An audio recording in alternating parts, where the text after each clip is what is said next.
6 tahap outcome harvesting. Outcome harvesting adalah metode yang memungkinkan evaluator, pemberi hibah, dan manajer untuk mengidentifikasi, merumuskan, memverifikasi, dan memahami outcome sebuah program.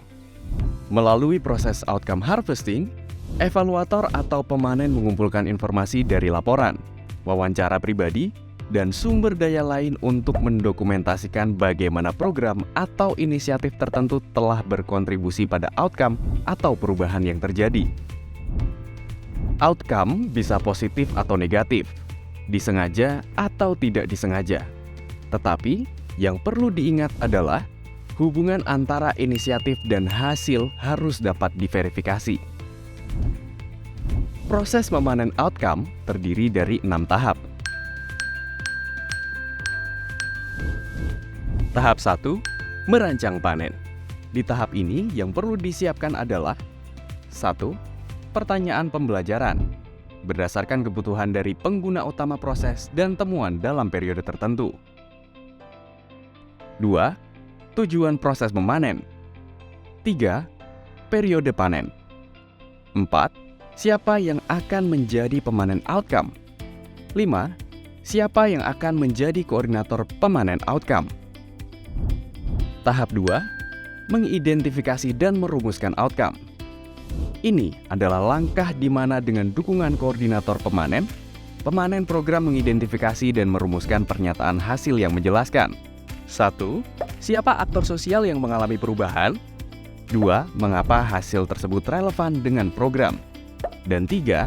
Bagaimana program berkontribusi dalam perubahan tersebut? Mengidentifikasi outcome bisa dimulai dengan melihat dokumen-dokumen yang sudah dihasilkan selama program diimplementasikan. Informasi dari dokumen tersebut dapat dijadikan daftar potensi outcome yang dapat dipanen oleh para pemanen outcome. Tahap 3, memfinalisasi outcome. Koordinator pemanen kemudian mengajak pingpong dengan pemanen untuk memfinalisasi pernyataan outcome yang masuk akal dan dapat diverifikasi. Tahap 4, substansiasi.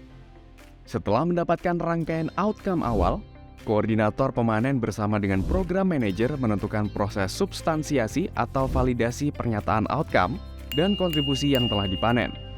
Proses substansiasi dapat dilakukan oleh proyek secara internal dengan melakukan pengecekan terhadap dokumen atau melakukan wawancara terbatas, atau dapat dilakukan dengan melibatkan pihak eksternal atau pihak ketiga yang independen.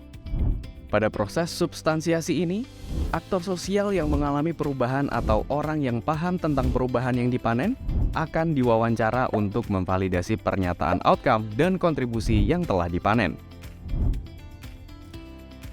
Tahap 5, menganalisa dan menginterpretasikan. Koordinator pemanen dan pemanen kemudian akan menggunakan fakta-fakta outcome untuk menjawab pertanyaan evaluasi. Ini dilakukan dalam 2 langkah. 1. Analisa. Mengklasifikasikan dan mengorganisasi hasil berdasarkan jenis aktor sosial, jenis perubahan, waktu terjadinya perubahan, lokasi terjadinya perubahan, dan jenis strategi yang diterapkan. 2. Interpretasi. Memberikan jawaban berbasis fakta untuk pertanyaan evaluasi. Misalnya, interpretasi terkait aktor sosial yang mengalami perubahan apakah sudah sesuai dengan pemetaan dan analisis aktor.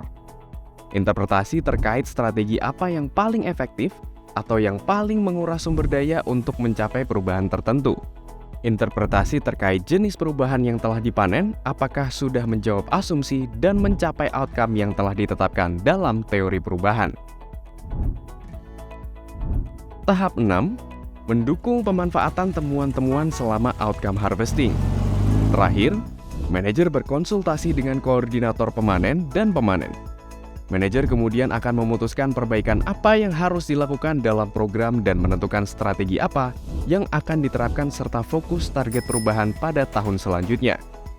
Pada proses ini, outcome harvesting berfungsi juga untuk melihat kembali teori perubahan yang telah didesain di awal implementasi proyek dan menjawab tujuan dari dilakukannya proses outcome harvesting.